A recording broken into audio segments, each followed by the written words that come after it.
Pronto. Pode ir, Edna. Alô, amigos e amigas que nos assistem pelo blog da Dilma.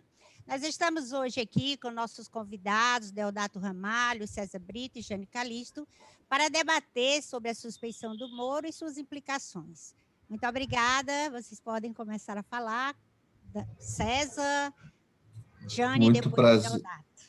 Muito prazer, Edna. Deixa eu me apresentar visualmente primeiro, fazendo as saudações a todos e todos igualitariamente. Eu sou César Brito, estou aqui usando óculos, sou pardo, terno preto, camisa branca, com 3 símbolos importantes ao fundo. Um, de um quadro indígena, retratando a necessidade de protegermos os povos indígenas, ainda tratados como se não fossem pessoas humanas, especialmente pelo governo plantonista.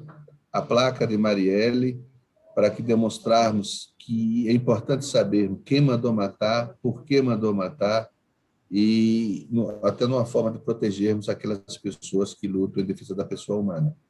E a estátua de Don Quixote, demonstrando claramente que é importante apostar e acreditar na utopia. Se nós perdermos a nossa utopia, nós perdemos nossos rumos, nossas perspectivas de vida. Todos os 3 tendo relação direta com o tema, Edna, que você nos convida para debater com esses 2 grandes amigos, Jane Calisto e Deodato, que eu tenho uma honra muito grande de tê-los como amigo, mas, sobretudo, como professores de ação e professores de discurso. Portanto, é um prazer estar aqui. Jane. Bom, o prazer, na verdade, é todo meu, né? É uma honra muito grande participar deste evento com a minha grande amiga Edna, sempre muito combativa, minha companheira de luta, que nos recebe aqui neste momento, César Brito, meu sempre presidente querido da OAB Ceará, um amigo querido do coração, uma pessoa extremamente competente, que com certeza nós todos iremos aprender muito. Deodato Ramalho, meu amigo também, de longas datas, por quem eu nutro grande admiração, é uma grande honra compartilhar esse espaço com vocês.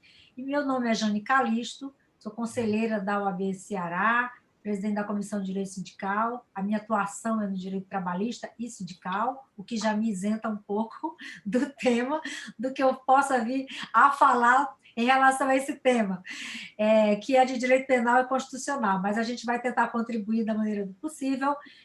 Eu tenho cabelo loiro, minha blusa é escura, tenho uma estante de livros atrás de mim e uma jangadinha do meu Ceará, do nosso querido Ceará, que está ilustrando também essa estante. É um grande prazer, uma grande honra. Bom, eu sou Deodato Ramalho, sou advogado, e seguindo aqui essa feliz introdução apresentatória feita pelo nosso queridíssimo César Brito, eterno presidente da OAB Nacional, um dos grandes presidentes que nós tivemos na nossa contemporaneidade, com o qual eu tive o prazer de conviver, na medida em que, na época, eu também era aqui da direção da OAB aqui do estado do Ceará, inclusive a época em que eu ocupei a vice-presidência, depois de vir de uma longa trajetória na Comissão de Direitos Humanos da OAB. E essa introdução que o César fez foi exatamente para permitir, e ele lembrou muito bem, não é? Para permitir a acessibilidade a esse debate aos nossos irmãos e irmãs que são deficientes visuais, que têm deficiência visual. Portanto, eu queria também dizer, eu sou já barba branca, uso óculos, está um pouco careca, e também estou vestindo uma blusa rosa, né? Uma blusa rosa um pouco mais clara, não é o vermelho que a querida Janieira está. E dizer também da alegria imensa de estar participando também com essa camarada muito querida de luta, em todas as lutas aqui do nosso estado do Ceará, ela está presente, assim como também a companheira Edna, que é a anfitriã aqui desse nosso encontro tão prazeroso. Como eu estou também sem a minha parte de trás aqui, sem esse painel tão bonito, que tem o César, que ele já explicou, que tem a Jane, porque ele está aí mostrando a sua biblioteca, eu queria fazer como esse painel aí, uma simbologia extraordinária, né, apresentado pelo César Brito, mas também quero agregar algo que tem muito a ver com o que nós vamos discutir aqui, que é devido ao processo legal, que é tolerância, que é respeito aos direitos fundamentais da pessoa humana, E aí eu queria fazer de conta que está aqui atrás de mim o mais novo lançamento do nosso querido Lira Neto, Arrancados da Terra, perseguidos pela Inquisição na Península Ibérica, refugiaram-se na Holanda, ocuparam o Brasil e fizeram Nova York. E aqui são retrata, obviamente, os horrores, né, da coroa portuguesa na perseguição aos judeus. Então, eu acho que compus aí esse quadro que já apresentou aí o César Brito, que tem muito a ver com o debate que nós estamos fazendo hoje, em pleno século XXI, né, cujas práticas nós pensávamos que já estivessem abolidas, né, no Brasil e no mundo, mas infelizmente não estão. Práticas autoritárias, antidemocráticas e ofensivas ao Estado de Direito e aos direitos fundamentais da pessoa humana, obviamente. Bom, e eu que não me apresentei, sou Edna Teixeira, sou advogada, né, e militei também na área da criança e do adolescente. Eu fui conselheira tutelar da criança e do adolescente por 2 mandatos, fiquei por 7 anos. É um público que me apaixona muito, né? E vocês sabem que pouco tempo atrás, e até o próprio atual presidente da República só faltava querer que a punição fosse até o ventre da mãe, né? Porque eu acho que o adolescente, sim, ele tem punição para ele, diferente do que muitos falam que não existe, né? Existe, e eu acho que eles são pessoas em desenvolvimento. Também, eu falei nisso porque é uma coisa que eu primo muito, né? Um público que eu primo, e também pelos direitos humanos, e agora militando porque eu fico muito indignada com a injustiça, né? Sou evangélica e falo que sou evangélica porque me incomoda muito e eu fico muito indignada de ver que grande parte dos evangélicos são responsáveis, não só os evangélicos da Igreja Protestante, mas os evangélicos católicos, né, que também são responsáveis por ter colocado esse presidente que agora nos envergonha no mundo inteiro. Eu tenho cabelo branco, estou de roupa azul marinho, mas que parece preta, né? Sou parda. Atrás de mim tem uma bandeirinha que eu tenho muito orgulho, que é da Fundação do Ulisses Guimarães, conhecido como Senhor Direta Já, né? É um símbolo, né? Um símbolo porque ele foi uma pessoa que dispensa comentários. E a nossa bandeira, que é nossa, não dessas pessoas que se apropriaram. Então,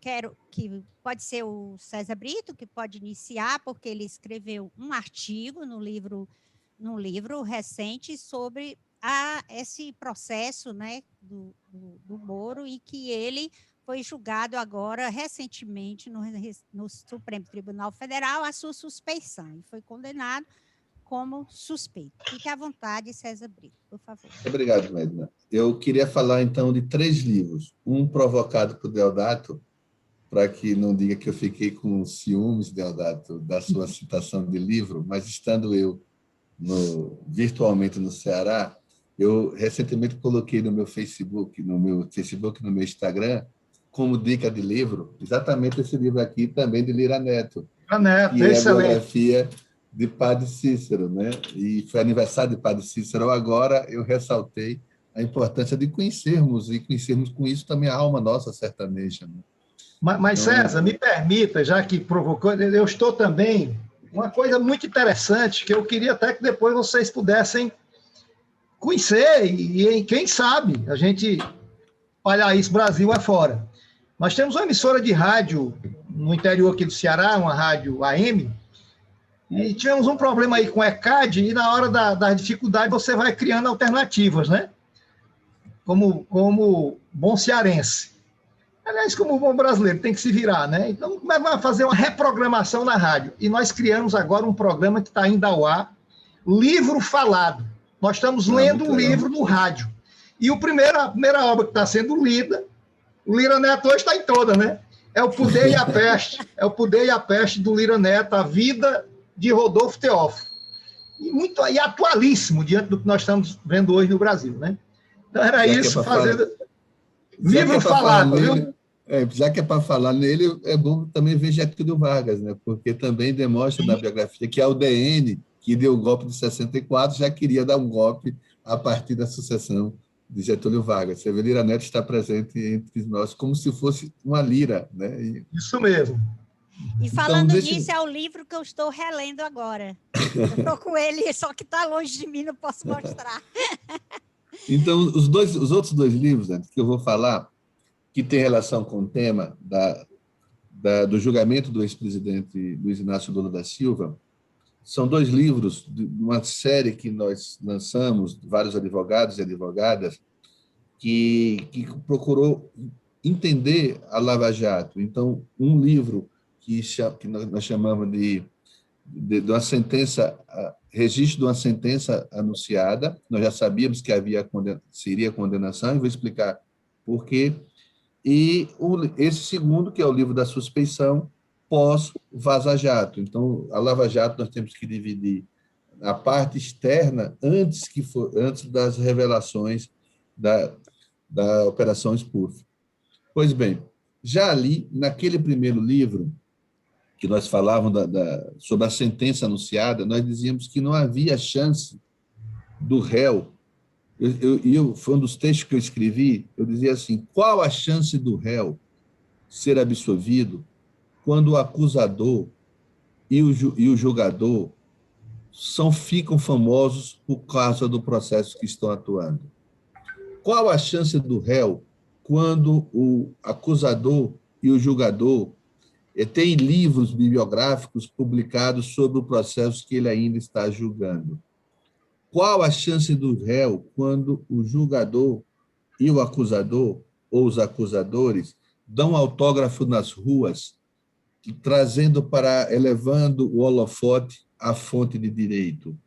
Qual a chance do réu ser absolvido quando o acusador e o julgador escolhem os personagens de filmes que passarão sobre o processo que ele está julgando e ele se deixa filmar chorando, emocionado, comendo pipoca sobre o processo que ainda está sendo julgado? Não havia chance nenhuma, porque ele não vai rasgar os autógrafos, ele não vai rasgar as biografias que se escreveram sobre eles, ele não vai condenar o insucesso ao filme que passava sobre eles. Então, o holofote já mostrava ali que não havia chance nenhuma. Essa era a primeira fase do próprio livro, quando nós já dizíamos que a sentença ia ser anunciada. Depois, os fatos começaram a mostrar claramente também que havia, estou falando antes da Vaza Jato, que havia ainda indícios muito fortes de que havia uma parcialidade ideológica quando se faz a condução coercitiva de quem não se recusou a nenhum momento comparecer à audiência de forma televisiva, para humilhar o réu. Quando se começa a desvirtuar a legislação da delação premiada, transformando-a em denunciação premiadíssima, porque a legislação da denunciação privilegiada, você denuncia, mas um dos requisitos, 2 requisitos, é que o chefe não pode fazer denunciação caluniosa. O segundo é que deve devolver na integralidade o valor que foi desviado.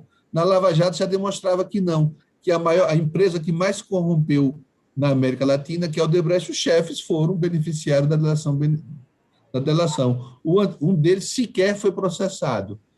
E havia, na delação premiadíssima, a lavagem do dinheiro desviado. Se nós formos olhar os empresários que denunciaram, não devolveram na integralidade o que foi desviado, ao contrário, quando você faz a delação reconhecendo que só devolve tal parte, o outro dinheiro foi absolutamente preservado nas suas mansões e nos seus patrimônios pessoais. Por quê?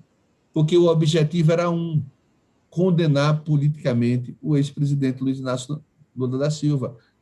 Toda a operação, à época, já demonstrava nesse sentido, e aí você tinha dois indícios, mais outros indícios, claro, que foi o vazamento da conversa já sabidamente ilegal da presidente da República com o presidente, no que se refere à nomeação para o cargo de ministro, e, véspera de eleição, a famigerada vazamento da delação do Palocci, para influenciar no processo eleitoral. Então, já antes da Lava Jato, já havia uma clara evidência de que havia uma parcialidade ideológica e preconceituosa de classe em relação ao julgado. Depois da Vaza Jato, não. Depois da Vaza Jato ficou claríssimo isso, né? Ficou que a conspiração foi maior do que se imaginava, que havia um conluio claro entre o julgador e o acusador, que escolhia as provas, escolhia quem deveria fazer a audiência, e depois se revela com objetivos danosos para o Brasil, porque se começou, demonstrava isso, a ter intercâmbios internacionais com empresas e com países que tinham interesse na destruição da economia brasileira. As pessoas que acham que a corrupção é um privilégio das empresas, das grandes corporações brasileiras. Quem acha isso é de uma ingenuidade muito grande. Quando você for olhar a história do nazismo, lá de Hitler, vai ver a Ford, a IBM, a Texaco, a Ford e todos eles utilizando a mão de obra lá dos campos de concentração. Então, a participação das empresas estavam incomodadas com o crescimento das empresas brasileiras. Depois se demonstra que havia interesse econômico de setores da acusação, quando eles passam documentos para os Estados Unidos, fundarem uma ação de indenização prejudicial à Petrobras, que faz um acordo estranho de bilhões, que parte dele ia para criar uma fundação a ser administrada por Dallagnol. Olha que quando começa a revelar isso, nós saímos não só, hoje podemos afirmar, que havia uma parcialidade do julgador, mas havia uma má intenção do julgador e do acusador, um reflexo grave na economia brasileira, que hoje nós estamos com um prejuízo muito forte que as grandes empresas deixaram de existir. Pois é, César terminou falando das grandes empresas que deixaram de existir, que trouxe desemprego, que prejudicou a economia, porque em todos os países que nós conhecemos, que onde houve corrupção na empresa, puniram-se os corruptos e não a empresa, a pessoa jurídica, né? E vê-se claramente que teve também a intenção de banir também as empresas brasileiras, porque hoje se vê que no lugar das empresas brasileiras estão as empresas estrangeiras, né? Muitas empresas estrangeiras. E isso trouxe um prejuízo enorme para o nosso Brasil, que vinha evoluindo tão bem nos governos anteriores dos 13 anos do governo. Olha, se você me permite dar uma dica de filme, de documentário, nessa linha que você falou, uma síntese muito inteligente, que é que se puniu as empresas e não os corruptos. Há uma série chamada Na Rota do Dinheiro Sujo. Já tem 2 temporadas em que se analisa a corrupção das grandes corporações. E tem um episódio, quando se fala da corrupção do HSBC, que financiava e lavava o dinheiro do tráfico no México, perguntaram ao procurador, mas vai fechar o HSBC? Eles, como é? Vai fechar a HSBC? Eles, como é? Eu não estou entendendo. Nós vamos punir os presidentes do banco, mas as empresas não, que faz parte do sistema capitalista. Quer dizer, no Brasil, que adota o sistema capitalista, o que se fechou foi exatamente fechar as grandes empresas brasileiras e mantiveram premiadissimamente o patrimônio daqueles que eram corruptores, que continuam quase que intactos, salvo os da empresa. Exatamente. E o pior disso tudo, eu não vou me estender, porque eu quero que vocês falem, explorar mais o saber de vocês, mas o pior disso tudo é que isso gerou muito desemprego, né? E trouxe o caos para o nosso país, né? É um prejuízo que o próximo presidente que for eleito vamos dizer que se fosse o Lula, o Haddad, ou outra pessoa, o Flávio Dino, com certeza vai ter muita dificuldade de reverter toda essa situação. Bom, mas aí eu gostaria agora de ouvir a Jane Calixto, né? Falou agora um homem para a gente ser a paridade de gênero, vamos falar a doutora Jane Calisto, minha grande amiga. Ok, minha amiga. É muito interessante, eu queria exatamente, antes disso, falar que as suas opções de próximo governo, se nós tivermos essas opções aí, Edna, está muito bom. Exatamente. Mas eu creio e temo que teremos muitas outras, né? Ninguém sabe o resultado, mas o importante é que a democracia prevaleça. Quando a gente escuta, né, a expressão que foi muito usada, não só no Brasil, mas no mundo, que a Lava Jato foi o maior escândalo jurídico, né, da história, né, não só aqui para nós, os brasileiros, mas para o mundo. Né? A gente percebe a gravidade, a extensão, né, das consequências que a Lava Jato trouxe, os reflexos para todo o nosso país. O sistema judiciário totalmente desacreditado, né, aqui e fora. As consequências financeiras foram desastrosas, porque faltou, inclusive, o patriotismo, né, que a gente espera, né, o mínimo que se espera de qualquer brasileiro, o mínimo que se espera de pessoas que representam instituições, né, que são tão prestigiadas pela nossa Constituição Federal, mas que, infelizmente, não tiveram esse mesmo apreço, e nós tivemos como consequência realmente a entrega total das nossas empresas, porque elas não foram preservadas, mas como também não foi resgatado os valores desviados, né, mas uma pequena quantia daquilo que foi desviado, e apenas por alguns dos delatores, outros saíram muito bem, obrigado, e o prejuízo que nós tivemos de emprego é simplesmente incalculável, não dá para se comparar o que a Lava Jato trouxe de resgate dos valores desviados com o que nós tivemos de perda. E nós temos que considerar também que essas perdas não se deveram só às empresas que foram fechadas ou que estão em estado de falência e o desemprego que foi enorme que elas geraram, mas as consequências se dão de forma em cadeia. Isso vem ao longo do tempo e a gente vai demorar muito a recuperar tudo que nós perdemos. Então, é realmente incalculável. E quando a gente observa, né, que os desatinos, né, os crimes, as irregularidades que foram praticadas por aqueles que deveriam ser os guardiões, né, da lei, da Constituição Federal, foram de uma dimensão tão grande que hoje nós estamos totalmente, né, desacreditados. E aí, quando a gente vê a decisão do STF, né, que finalmente, né, depois de 6 anos que isso vem sendo batido, que a defesa do Lula, que inclusive eu queria render aqui todas as minhas homenagens à defesa do Lula pela sua competência, persistência, né, e de nunca desistir, né, de provar a verdade, porque nos piores momentos onde a gente estava totalmente sem esperança de que aqueles fatos que eram denunciados, né, inclusive nesse livro, comentários à sentença anunciada e comentários ao acordo anunciado, né, que foi escrito por vários juristas do Brasil, né, muitos juristas que se posicionaram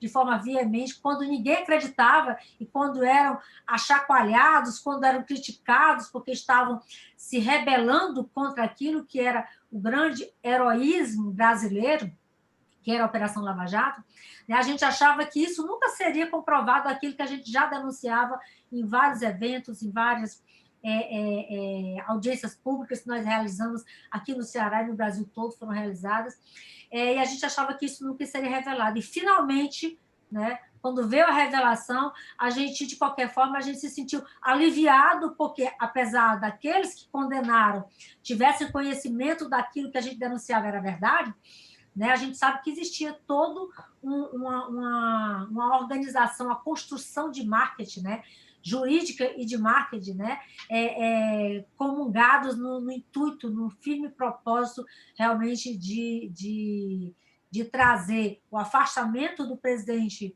né, Lula das eleições, o propósito, né, final realmente era esse, e abrir, né, as portas para que uma outra candidatura pudesse surgir e, infelizmente, surgiu o que nós temos hoje, né, ocupando a cadeira presidencial do Brasil e trazendo tantas dificuldades, tantos males para a nossa população. Então, quando o STF decidiu, né, retomando aquele meu raciocínio inicial, o STF decide, né, declarar não só a ilegalidade, né, do processo do Lula, mas a suspeição do juiz Moro, esse resgate, eu acho que é um caminho que se inicia não só de esperança para o povo brasileiro, para todos nós brasileiros, que podemos ser vítimas, que existe um presidente da República, ex-presidente da República, reconhecido no mundo inteiro, ele se viu numa situação tão difícil como essa que o ex-presidente Lula passou, imagine qualquer um de nós, né, cidadãos, que por acaso venhamos a cometer ou não,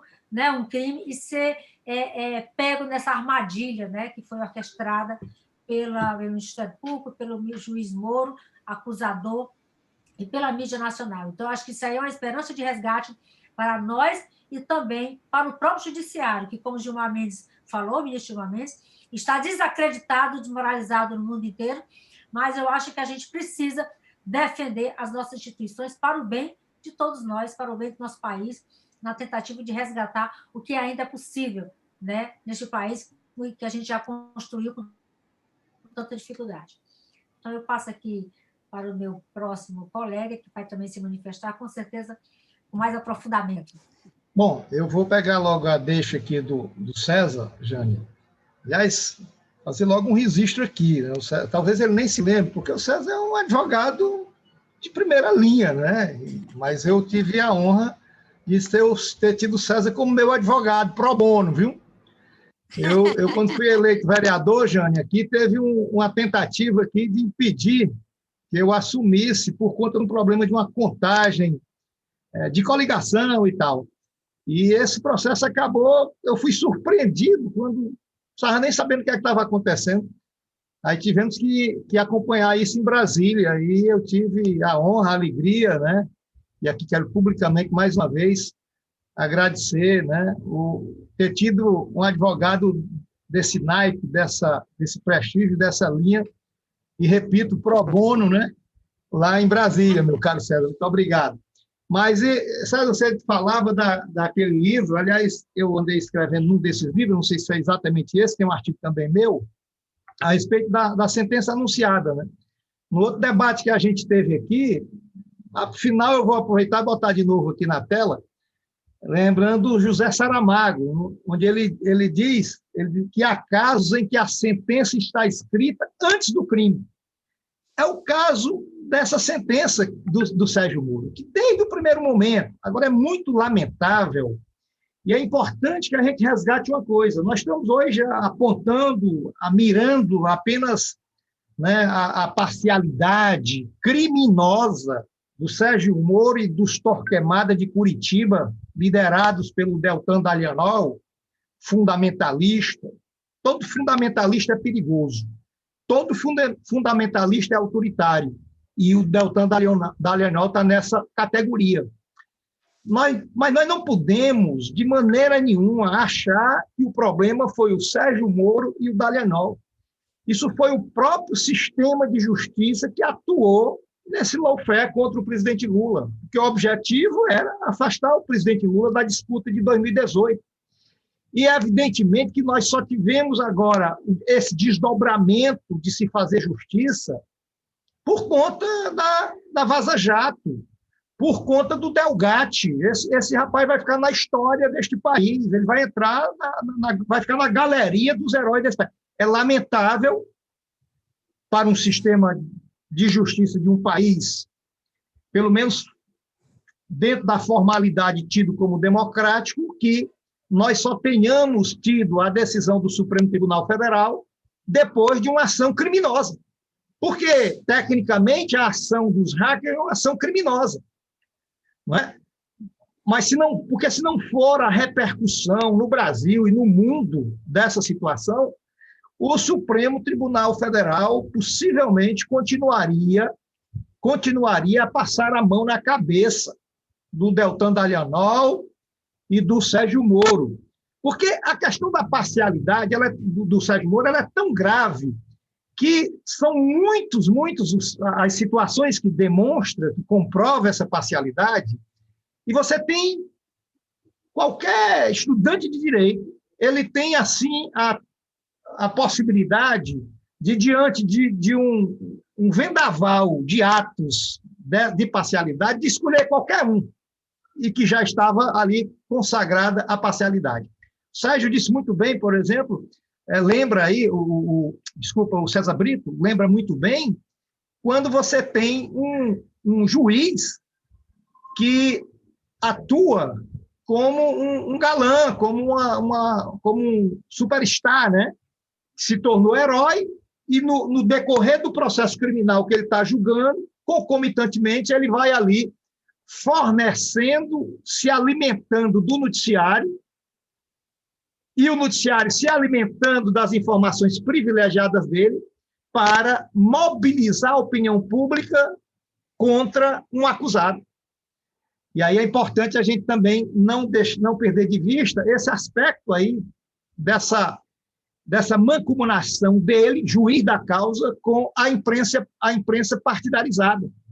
Logo no começo do processo, meus caros internautas, esses que nos acompanham aqui no blog da Dilma, seja os que têm mais familiaridade com o direito, ou seja, aqueles apenas mais curiosos, não podemos perder de vista que logo no início, quando ele foi assim, tipo, indagado sobre essa questão da imprensa, ele afirmou com todas as letras que ele precisava da imprensa para poder dar sustentação às suas decisões.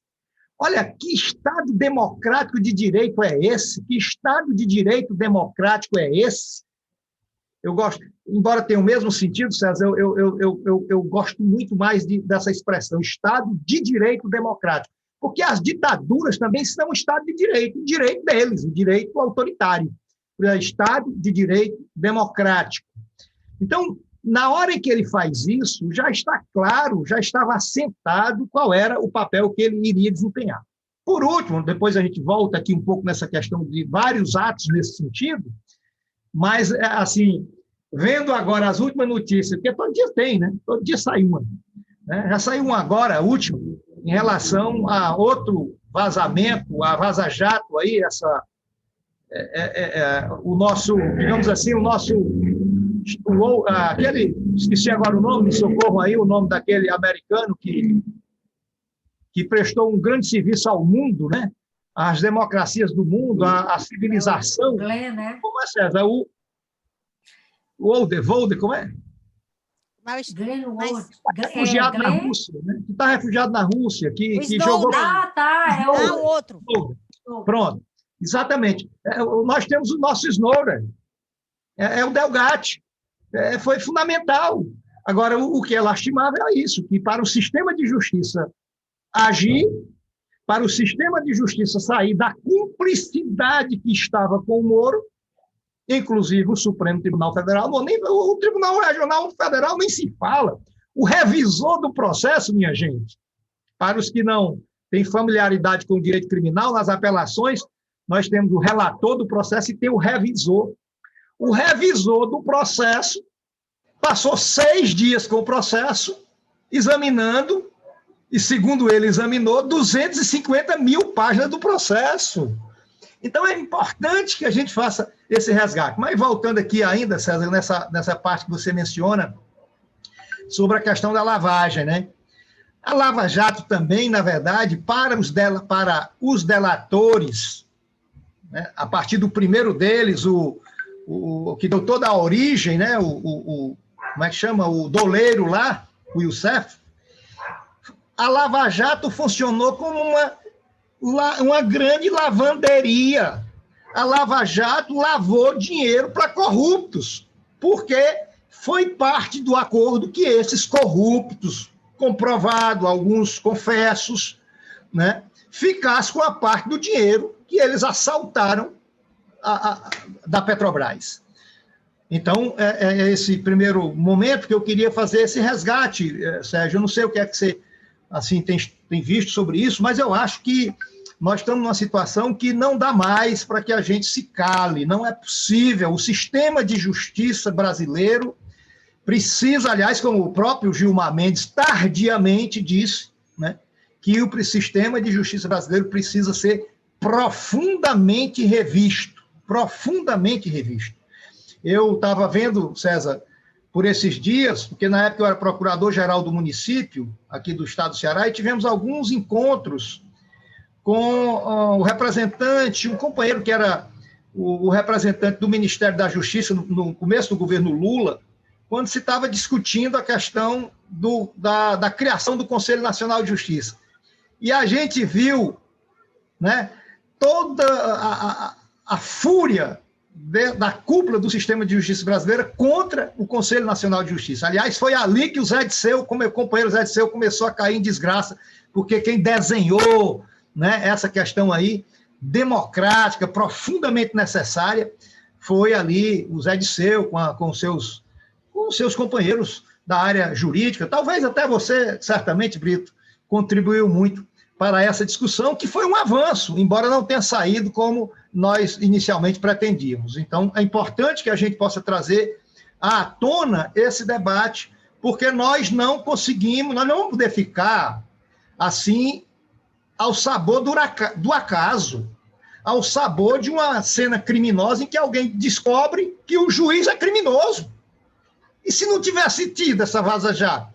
Será que alguém pode acreditar que nós teríamos tido digamos assim, esse momento de que o Supremo Tribunal Federal pudesse se reposicionar?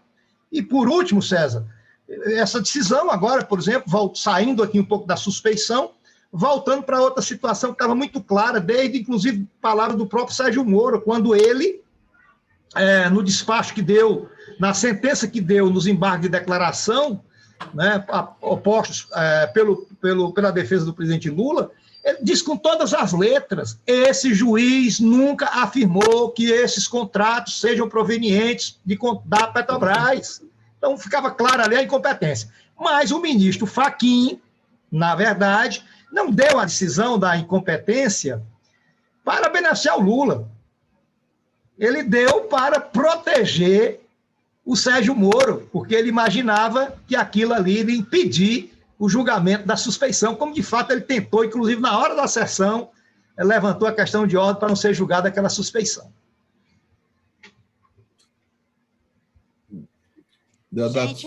Gente, eu acabei de ver aqui, não sei se vocês já viram no Twitter, eu gosto muito do Twitter, porque o Twitter ele é muito atual. Não sei se vocês já viram. O Reinaldo Azevedo publicou que vai entrevistar Luiz Inácio Lula da Silva entre 18, 19 e 20. Olha, César, eu aproveito porque, veja bem, é muito interessante essa questão do Reinaldo Azevedo. Insuspeito, né? Porque sempre foi antipetista e tal. Mas não tem formação jurídica, mas eu vou dizer uma coisa: dá banho todo dia.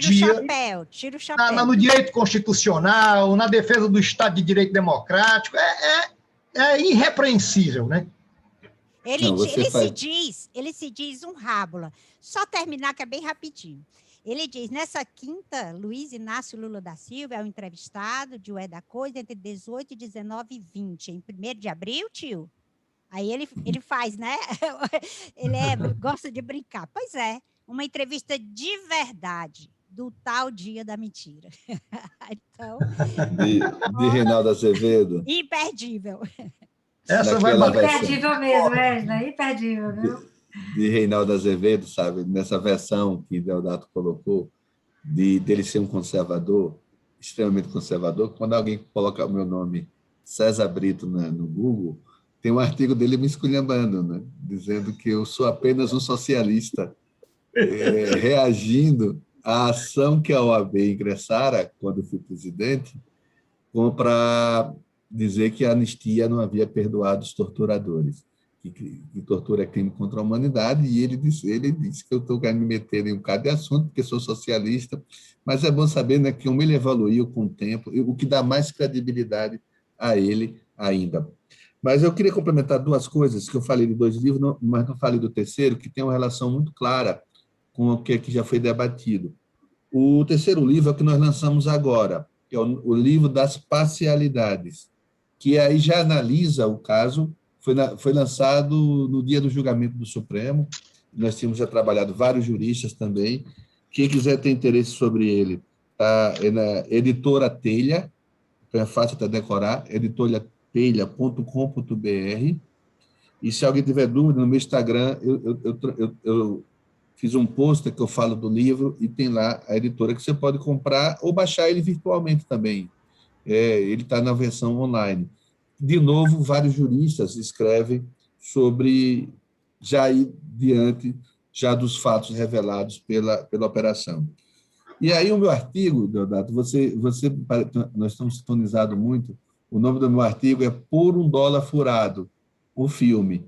Eu conto no artigo, bem rapidamente, que esse filme, O Dólar Furado, marcou a nossa geração, que é a época dos filmes de cowboy. Juliano Gema era o herói. E o filme retrata a história de que os donos da cidade, os xerifes, eles tentam matar o Juliano Gema, que era o autor. Então, os banqueiros, todo mundo se reúne contra ele, dá um tiro, e ele é salvo porque a bala pega no dólar, daí a expressão o dólar furado. E aí eu conto no livro que, naquela época, nós achávamos que índios eram maus e podiam matar índio, que mexicano era bandidos, para depois seguir a seguinte conclusão, que você chegou também na sua fala. O sistema judiciário não pode depender de um dólar furado a salvar os réus. Lula foi salvo por conta disso, de um dólar, de uma operação, de um hack. Se não tivesse feito isso, embora já se soubesse de tantas as arbitrariedades cometidas, que eram visíveis, não se anulava o processo, que foi o julgamento mais rápido da história do judiciário brasileiro. Então, já se sabia, mas foi um dólar furado. E é importante nós lembrarmos disso, e eu dizia no meu texto, que o julgamento tem um papel geracional, e a Jane toca nesse assunto também, porque o julgamento sobre o caso Lula, ele refletiria qual é o pensamento que nós devemos ter sobre o judiciário brasileiro, se é possível o holofote, se é possível passar por cima de prova, se as questões ideológicas têm que ser legitimadas, qual é o cenário que nós vamos dar para essa geração. Porque naqueles filmes de cowboy, e eu aponto, no fundo, que os filmes passavam sem ingenuidade, era que os índios não eram pessoas humanas. E hoje muita gente reproduz esse pensamento. Um presidente da República nos Estados Unidos se elegeu colocando um muro, dizendo que é um muro para os mexicanos não passarem. Então, essas coisas são passadas de geração em geração, ideologicamente, nós não percebemos. Então, esse julgamento, e do fato de ter anulado as provas, o judiciário ter dado outra palavra, reconhecendo de que o crime não compensa, que não justifica crimes, sob a alegação de que vai praticar outros crimes, é de que isso tem um apelo muito forte para as outras gerações. O outro aspecto que também vocês colocam, e aí eu participei ativamente, para perceber como o judiciário utilizou-se da questão do caso Lula, e a imprensa também, é que eu tive a honra de ter sido contratado por vários veículos de comunicação, principalmente os estrangeiros, o El País, 5 televisões francesas, 2 da China, televisões da Rússia, da Argentina, vários países do mundo, porque eles queriam entrevistar Lula e o judiciário não deixava. Então, nós fomos ao Supremo, a primeira ação foi uma ação nossa, foi uma ação inédita, colocando o tema de que Lula era o único cidadão brasileiro que não podia dar entrevista, porque o que demonstrava a questão ideológica, porque Fernandinho Beiramar dava entrevista e estava no presídio de segurança máxima, dava entrevista o Maníaco do Parque, o Fantástico entrevistou ele na cela, a Suzana, Bruno, todas as pessoas. Todas as pessoas davam entrevista, menos Lula, que era presidente da República, não estava sendo acusado de nenhum crime contra a humanidade e estava no sistema de segurança da Polícia Federal. E aí nós fomos ao Supremo. Quando nós conseguimos a entrevista, que conseguimos na época da eleição, todo o judiciário se envolveu para que Lula não concedesse a entrevista, que só saiu a entrevista 6 meses depois, quando ultrapassadas as eleições, e por conta do judiciário estar apanhando, por conta daquele inquérito que se discutia se poderia ou não interferir no antagonista. Então, veja, Lula era o único cidadão brasileiro, e depois que nós conseguimos, e eu tive que ir ao Supremo, inclusive, Jane, para garantir meu direito de estar lá durante a entrevista, até que eles queriam proibir. Naquela entrevista histórica para a Mônica Bergman e ao País, eu estava como advogado do El País, ali ao lado, mas por decisão judicial, porque nem o advogado queria entrasse. E eu escrevi um artigo que publicaram no El País, né, lá na Espanha, em que eu fiquei impressionado como o Lula foi tratado na entrevista. Um cidadão já de idade, que foi presidente da República, que estava à disposição da polícia já há um ano, levaram ele para uma sala com as pessoas com metralhadora ao lado, não deixaram ele cumprimentar ninguém. Ele não pode nem olhar para ninguém. Olha, era assim que o Estado estava tratando. Eu reproduzi isso. Ele não pôde nem dar um tchau para mim, para dizer. Depois ele mandou pedir desculpa, para dizer que não podia olhar para as pessoas. Ele, que é irreverente, ele conseguiu, pelo menos, falar com Mônica Bergman e com Florestan Fernandes, que fazia entrevista. Mas depois, quando deu meio-dia, os policiais foram lá na frente dele com o metralhador, acabou a entrevista. Olha que tratamento que ele estava sendo utilizado. Era o Estado brasileiro. E aí não só o judiciário, mas também o judiciário operando nesse sentido, para que um cidadão pudesse ficar calado, porque o que se queria era prender a voz do presidente Luiz Inácio Lula da Silva. Mesmo depois da eleição. Claro, César, me permita só complementar. O leque de maldades, né, não parou aí, que dar uma entrevista é até um momento muito bom para o Lula, que ele ia poder ver outras pessoas e falar um pouco aquilo que ele precisava falar, que não permitiam, mas as maldades em relação ao falecimento do neto, enterro do neto, do irmão, gente, aquilo ali é de requinte assim, de crueldade que você vê em filme de terror. É uma coisa assim, tão abominável. É você afastar qualquer tipo, não digo nem que você esteja afastando o direito dele legalmente assegurado, mas é questão de humanidade, sabe? Essa visita ao irmão dele foi, inclusive, no meu processo, né? Eu tinha pedido ao Supremo que garantisse a liberdade de expressão, porque já tinha transitado em julgado o direito dele entrevistar. Eles não recorreram da decisão do ministro Lewandowski, que reconheceu o direito. Eu está transitado em julgado e que pudesse... e da entrevista, que cada dia que o cidadão não concede a entrevista, morre um pedaço da democracia, porque morre a liberdade de expressão. E aí, quando morre o Vavá, não havia nenhum outro instrumento para que chegasse ao Supremo, para que garantisse o direito de Lula visitar o irmão, que está na lei de execuções penais. Bom, aí eles peticionaram no processo da entrevista. Quando você for olhar o despacho do ministro Toffoli, esse processo trata do direito de entrevista e não do direito de visita, mas o advogado, muito inteligente, como você bem colocou, utilizou esse instrumento que estava concluso para o ministro. E aí a decisão é mais esdrúxula ainda, a decisão foi que o corpo é que devia ter Lula, e não Lula ter o corpo que estava sendo enterrado. E quando decidiu, ele já estava enterrado. Então isso demonstrava que havia uma perseguição muito clara a Luiz Inácio Lula da Silva, e não só do ministro Sérgio Moro, mas de todo um sistema judicial que agora...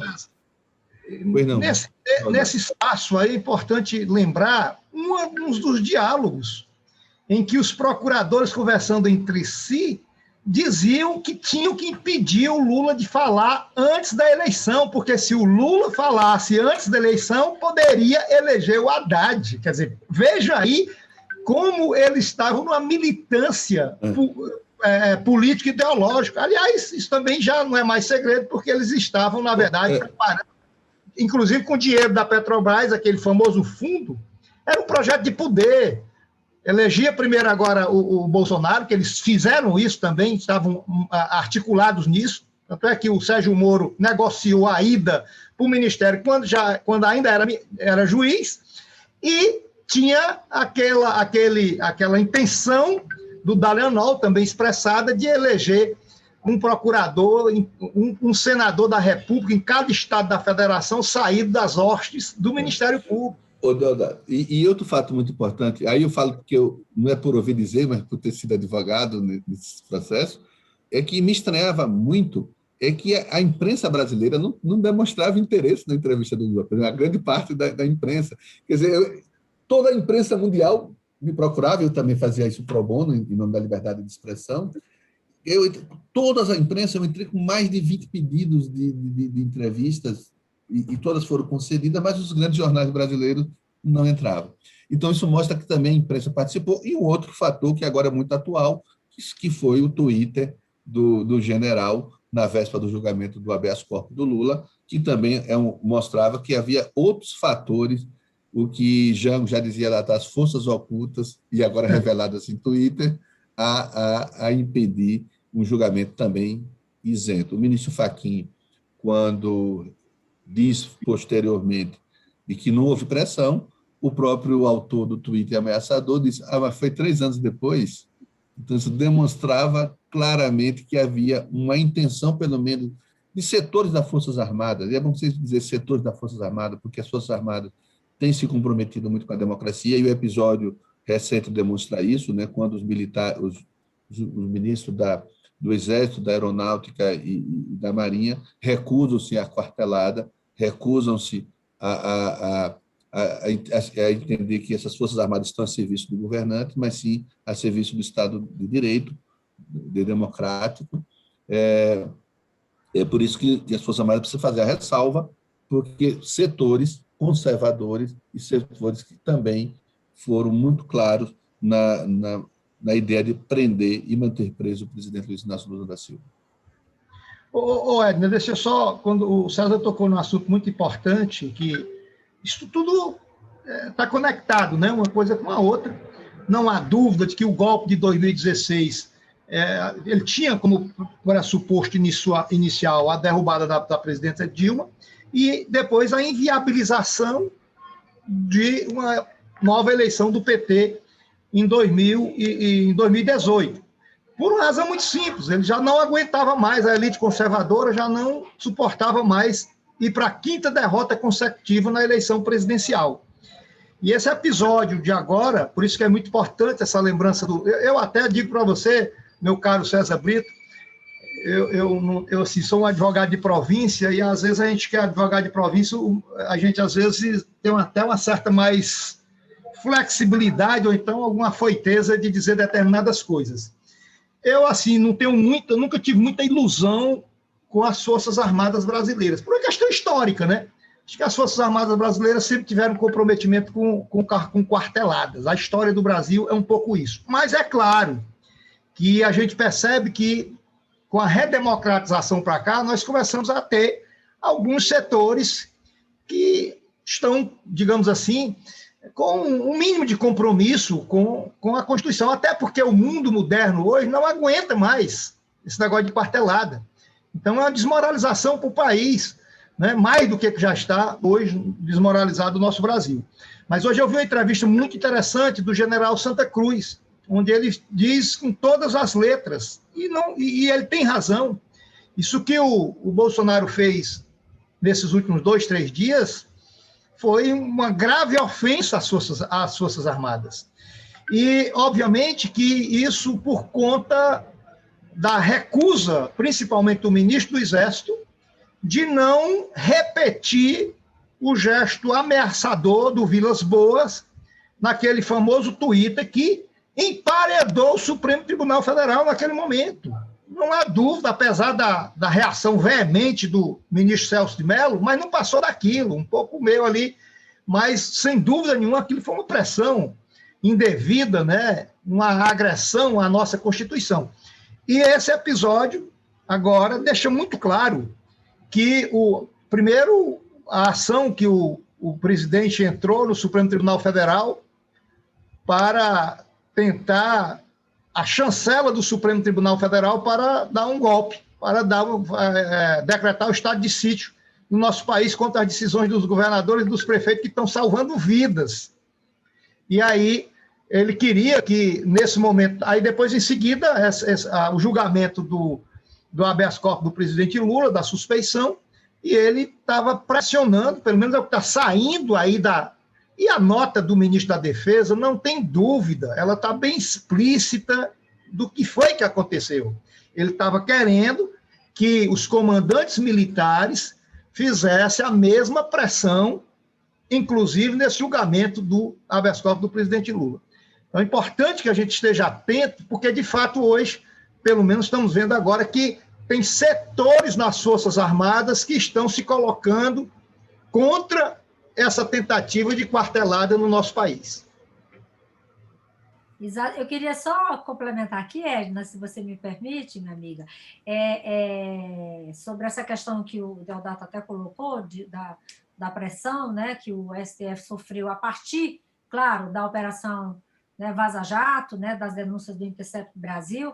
Realmente isso tudo só foi confirmado agora nessa decisão da suspeição por conta exatamente do escândalo, né? A coisa foi tão escandalosa que não restou outra alternativa. Claro que não foi nem utilizado, como o ministro Gilmar Mendes disse, esses vazamentos para subsidiar o voto dele. Na verdade, já tinha elementos no processo suficientes para isso. Né? Ele não a decisão dele não é galgada nesses vazamentos, né? Porque, inclusive, isso foi contra-argumentado pelo ministro, né? O último ministro indicado pelo Bolsonaro, né? Que votou contra, né? Mas, na verdade, já existiam elementos no processo. E aí eu lembrei de tem um artigo, né? do Lenny Streck, que ele escreveu no Conju, onde ele fala que o nome do artigo é o ano da submissão final do direito. Só a vergonha nos libertará. E ele faz referência a um livro, né, de um autor indiano, segundo ele, né, que trata dessa questão da vergonha. Quer dizer, o que a gente está vivendo hoje realmente é tão vergonhoso, né, que hoje as pessoas passaram a ter vergonha daquilo que defenderam há pouco tempo atrás.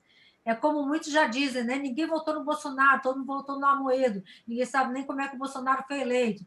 Então, assim, aqueles que defendiam tanto o super-homem Moro, hoje em dia se envergonham, né, de terem defendido uma pessoa que foi contra tudo aquilo que defende, né, a cidadania brasileira, o Estado de Direito, a democracia do país, a nossa Constituição. Então, assim, só realmente quando nós tivermos, né, a grande maioria do povo brasileiro, nos envergonharmos de tudo que aconteceu nesse país nos últimos anos, é que realmente a gente vai ter condição de superar, né, esse momento histórico tão trágico, para que a gente possa, aí sim, reconstruir, né, a democracia brasileira, né, o Estado de Direito, defender a nossa Constituição, né, como hoje fizeram esses militares que, bem ou mal, né, de direita como são, golpistas, o que forem, mas se posicionaram dessa forma, quer dizer, tão absurda foram as atitudes, né, do ocupante do Palácio do Planalto. Então, a gente espera, que a gente tem que acreditar, continuar tendo esperança que a gente vai conseguir, né, resgatar todas as perdas e todos os golpes que nós sofremos nos últimos tempos. E a entrevista do Lula no Reinaldo Azevedo é um momento importante, né, porque eu acho que nesse momento da prisão do Lula, o que nos salvou, né, de ver na mídia, nos blogs, foi as crônicas do Reinaldo Azevedo, que, contra tudo e contra todos, né, se posicionou de forma competente, veemente, né, e democrática. Então, assim, a gente tem que ter esperança, sim. Obrigada, Edna. Nada, é muito importante essa, vamos dizer assim, essa participação do Reinaldo Azevedo nesse momento, não é? Que venham mais pessoas arrependidas, né? Que venham mais pessoas arrependidas para falar e, vamos dizer, e resgatar, né? Isso, vamos dizer, como é que fala? Desculpa, me deu um branco. Resgatar tudo que o Lula fez pelo povo menos favorecido, que o Lula governou para todos, mas foi muito criticado pelo Reinaldo Azevedo. Então, é como o Deodato Ramalho disse, né? É muito importante porque ele é insuspeito. Então, nós temos mais a que aplaudir e acolher essa vinda do Reinaldo Azevedo. Pois não, César? Quando vocês falavam, eu lembrei dessa questão que eu tenho aqui, é uma moldura com uma carta assinada por Lula. E tem uma importância muito grande e justifique talvez um pouco das reações de setores da Força Armada, tem relação direta com esta carta. O que é isso? Todo presidente nacional da OAB, ele e toda a gestão, ela faz uma conferência nacional. A minha, como nordestino que sou, foi em Natal, com o tema Estado Democrático de Direito versus Estado Policial.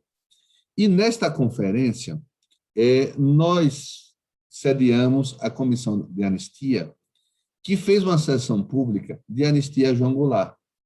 Então, a anistia de João Goulart foi feita no encerramento da conferência, como também de Tereza Goulart. Foi muito emocionante, todo mundo chorando, Tasso Genro, que era ministro da Justiça, Paulo Vanucci, ministro dos Direitos Humanos, a governadora. Foi uma sessão muito emocionante. E foi lida a carta que Lula fez, ele não pôde comparecer porque estava fora do Brasil. E esse documento é histórico, por isso que está emoldurado, porque é a primeira vez que o Estado brasileiro pede desculpa pelo golpe de 64. E aí tem um trecho que ele diz assim: o ato de hoje não apenas homenageia sua memória, a de Jango, mas também marca o pedido oficial de desculpa do Estado brasileiro pela sua comissão de anistia, que, em nome do povo, reconhece os erros do passado e pede desculpas ao homem que defendeu a nação e o seu povo, na qual jamais poderíamos ter precedido. Mais que isso, este ato representa a renovação do compromisso público firmado por nossa sociedade em 1988 de avançar na consolidação de um projeto de nação calcado na liberdade, na valorização da diferença e na preservação da vida acima de qualquer outro valor. Então, esse é um documento subscrito por Lula que simboliza o pedido oficial de desculpa pelo golpe de 1964.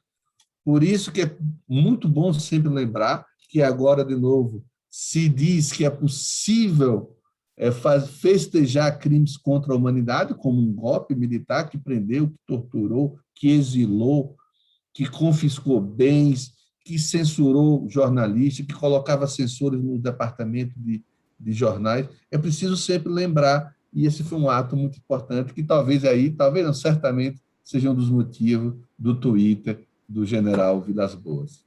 Olha, Edna, me permite... Gente, só um minutinho. Edna, só um minutinho, Deodato. Só para não perder a oportunidade, já nessa parte aí, esse documento, essa palavra que o César traz agora, ela é muito importante para a gente, inclusive, novamente, aliás, sempre que eu tenho oportunidade, eu faço isso, César. Eu fico, assim, muito indignado com a omissão e, às vezes, cumplicidade da Associação Brasileira dos Magistrados e a Associação Nacional dos Procuradores da República. É incompreensível que tudo isso não tenha merecido, até agora, nenhuma reflexão crítica dessas entidades de classe.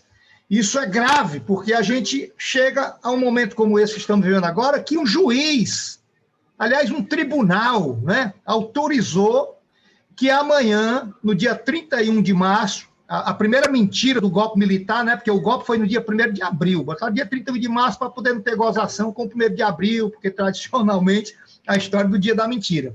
Então, quando você tem uma estrutura de judiciário que não tem apego à democracia, obviamente que aí nós estamos ao sabor dos acasos, como a gente já mencionou aqui, como, por exemplo, a história da Vaza Jato, etc.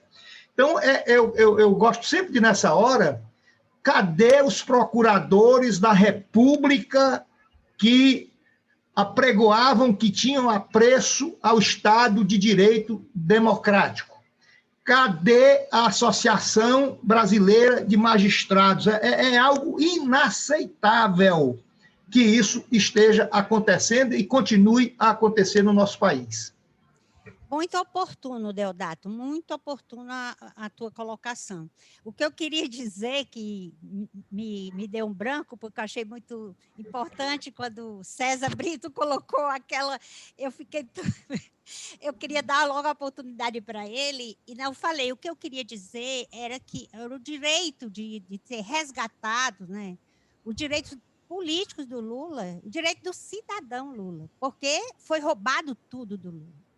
Foi roubado, a esposa dele, ela sofreu com certeza a gravidade, porque tudo bem, ela estava vulnerável, mas a pessoa vulnerável, que tem um problema de saúde, e passa por toda essa perseguição da sua família, dos seus filhos, a sua vida exposta de forma injusta pelo Estado brasileiro, que o esposo dela tanto trabalhou e lutou, né? Porque o Lula tem uma história desde a adolescência, desde aquele tempo que ele ficava em cima lutando pelos metalúrgicos, quando ele era presidente ali do sindicato. Então, ele tem uma história. E o que é que aquela mulher não sofreu? Então, era isso que eu queria dizer, né? O resgate, como é que vai ser? Como que o Estado vai devolver todos esses dias que o Lula ficou preso ali injustamente? Era isso que eu ia dizer.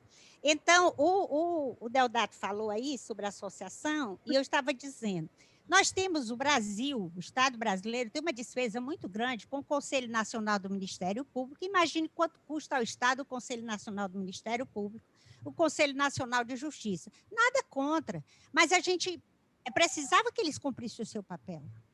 Agora, o Estado brasileiro gasta com a máquina, gasta com os funcionários, com os servidores, e não atende a nossas expectativas. Não é? Não, é mais uma instituição para atender o corporativismo e não para punir e atender a expectativa para a qual essas duas instituições foram criadas, né? Como nós já estamos chegando no final, eu gostaria de convidar quem está nos assistindo e os nossos convidados para assistir a live amanhã de dois promotores, né? O Eloilson, né? Jane, que é muito conhecido, e um promotor de Sergipe, que é o doutor Ximenes, um rapaz jovem, e que ele é o coordenador do Núcleo de Saúde lá em Sergipe, está fazendo um trabalho muito bonito. Eu não sei se o César conhece. Raimundo Napoleão Ximenes. César Brito é dessa estipe sergipana, dos bons juristas. Exatamente. E ele o tema, né, foi a crítica das ações do governo federal no enfrentamento à pandemia e as repercussões da Lei de Segurança Nacional. É um tema muito instigante, muito atual, e eles assim discorreram com muita propriedade, com muita competência. Eu convido a todos para assistir. Outra coisa muito importante que eu gostaria de falar é que nós estamos nesse espaço do blog da Dilma. Vocês sabem que existem muitos canais de direita, a mídia tradicional, golpista, interesseira e egoísta, que tem os seus patrocinadores. Então, nós precisamos também, além do discurso, além da fala, contribuir também financeiramente para que esse canal continue no ar, para fazer contraponto a essas narrativas que manipulam as mentes do povo brasileiro. Era uma das coisas que eu queria falar. Outra coisa que eu queria convidar vocês para depois entrar no site do 247 e ler um texto, um artigo pequeno que eu escrevi, evangélica sim, alienada não. Então, nesse texto eu falo sobre para que os evangélicos, os cristãos, agora peçam perdão a Lula, né? Por todas as injúrias, as difamações e as calúnias, porque eles embarcaram naquelas narrativas da mídia golpista que, infelizmente, manipula as mentes dos brasileiros, né? E outra coisa, eu queria fazer uma provocação para vocês, gente, sobre aquele dia horrível que o Bolsonaro, no dia que foi votado o impeachment da Dilma, e que Bolsonaro votou em nome do ditador. Vocês, enquanto juristas, como é que vocês se sentem dele ter passado incólume, não ter tido punição, não ter nada? Como é que será? Nós, enquanto brasileiros cidadãos, nos sentimos? E vocês, enquanto juristas, como é? Eu gostaria de ouvir vocês a respeito disso. Claro que é revoltante fazer apologia a crimes contra a humanidade. Eu, quando fui presidente da Ordem dos Advogados do Brasil, ingressei com a ação de descumprimento de preceito fundamental exatamente para que o Supremo definisse que não estaria abrangido pela lei de abragia, como não está em nenhum lugar do mundo, crimes de tortura. E este é um tema muito importante, tanto é que o Brasil, por não ter resolvido essa questão, já foi condenado pela Corte Americana de Direitos Humanos em diversos casos, dentre eles o de Vladimir Herzog. e também do Araguaia. É preciso que se puna os torturadores. Não se pode fazer apologia, porque, além de ser um crime grave, e é um tema atual, as pessoas perguntam, por que vocês ficam falando isso do passado? Eu digo, não estou falando do passado, porque é uma frase que diz assim, o futuro da tortura tem relação direta com o futuro que nós damos, com a decisão que nós damos no presente sobre o torturador. O futuro dos crimes da humanidade tem relação direta como nós tratamos quem comete crime contra a humanidade. Por isso que a Constituição brasileira e Constituições do mundo dizem que são imprescritíveis os crimes contra a humanidade. Não pode ser objeto de anistia, de graça, e ele não pode ser beneficiário do álibi das fronteiras. Por isso que você pode condenar alguém, prender alguém além da fronteira. O exemplo foi o Pinochet, também um ditador chileno, que foi preso por decisão de um juiz, cometeu crime no Chile, foi condenado por um juiz na Espanha e preso na Inglaterra. Então, isso eu chamo de salvaguarda humanitária, salvaguarda da humanidade. Por isso que é importante punir os torturadores, e o que o então deputado Bolsonaro fez é o que ele reproduz, por não ter sido punido à época, reproduz isso no seu governo. Bom, gente, nós vamos agora para finalizar, né? Vamos finalizar. Eu gostaria de saber se mais alguém quer fazer alguma observação final. Só para complementar, trazer a minha complementação a essa palavra do César sobre essa questão da tortura e da anistia, né? Aliás, tem uma questão muito lógica, né? Quando você tem a anistia, anistia é esquecimento. Ora, os casos das torturas que depois vieram à tona, claro, tinha já casos conhecidos, mas esses torturadores, eles não responderam processo nenhum por tortura. Então, não era o caso de esquecimento, é uma questão muito lógica. Então, também por isso, afora o principal, que é crime contra a humanidade, é imprescritível e tal. Mas só para eu já terminar a minha parte aqui, já a despedida aqui, eu queria só trazer 3 pontinhos assim, de resumo sobre essa questão da suspeição do Moro e dos torquemadas lá dos procuradores de Curitiba. Ainda recentemente, eles fizeram um cavalo de batalha, César, para que o Supremo não permitisse ao presidente Lula, ou seja, para que o Supremo não permitisse ao acusado que tivesse acesso a provas documentais. Olha que coisa mais doida, né? A outra, desde o início da operação e da época, eu ficava indignado com isso.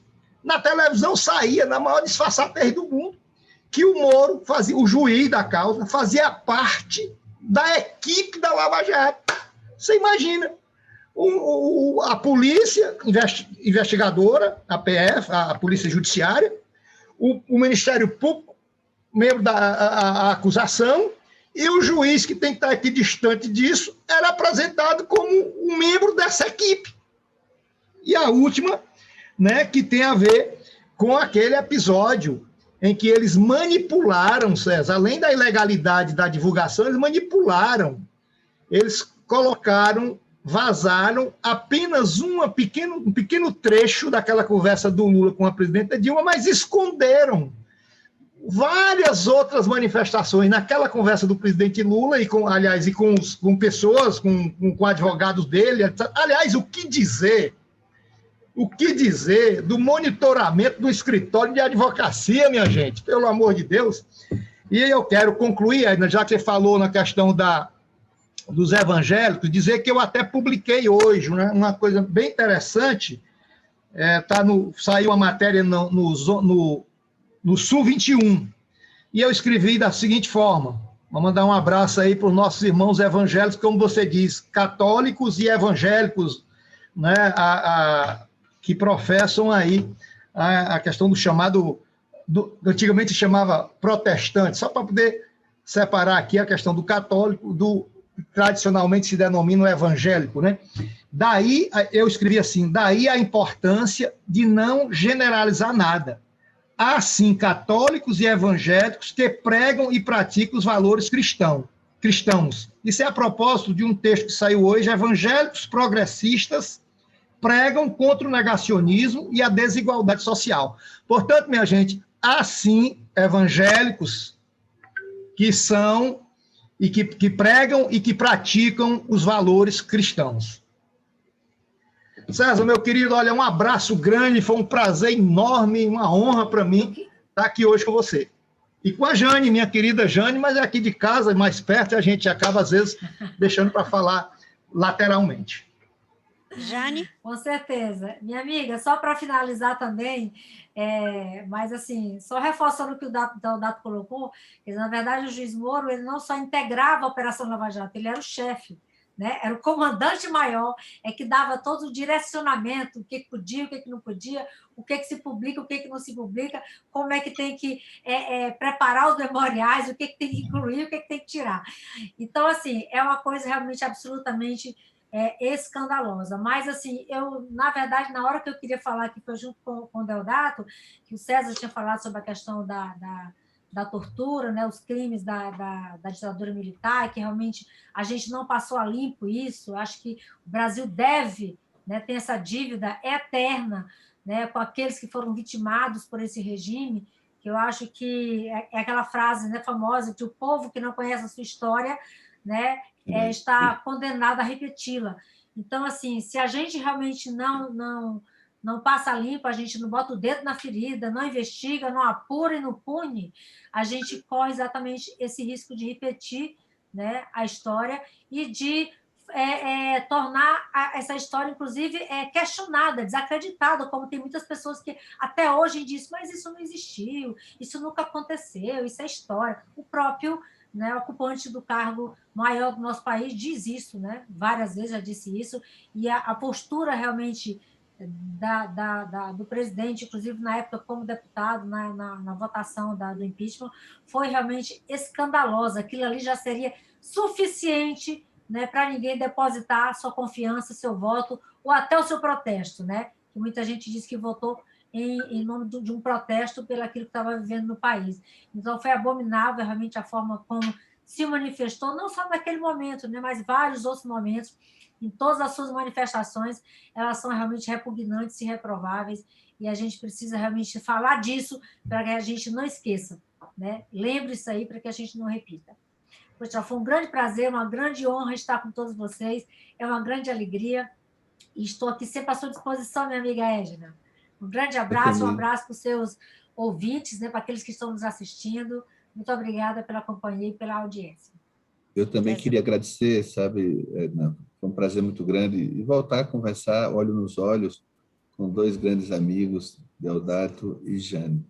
E como última palavra, eu queria pedir que vocês fiquem em casa, cuidem-se dos seres humanos, cuide-se dos dois grandes vírus que atingem a sociedade brasileira. O vírus da Covid, que não é a gripezinha, que não é mimimi, que tem ceifado vidas perdidas que poderiam ser evitadas, e cuide-se também contra o vírus do negacionismo.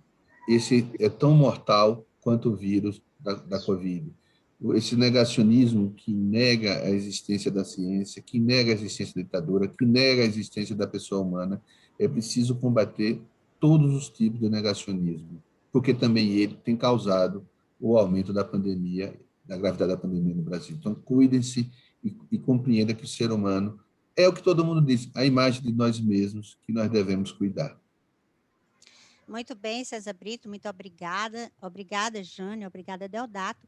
Eu quero dizer que vocês vão ser convidados outras vezes, porque foi uma sintonia muito interessante com esse quadro tão qualificado.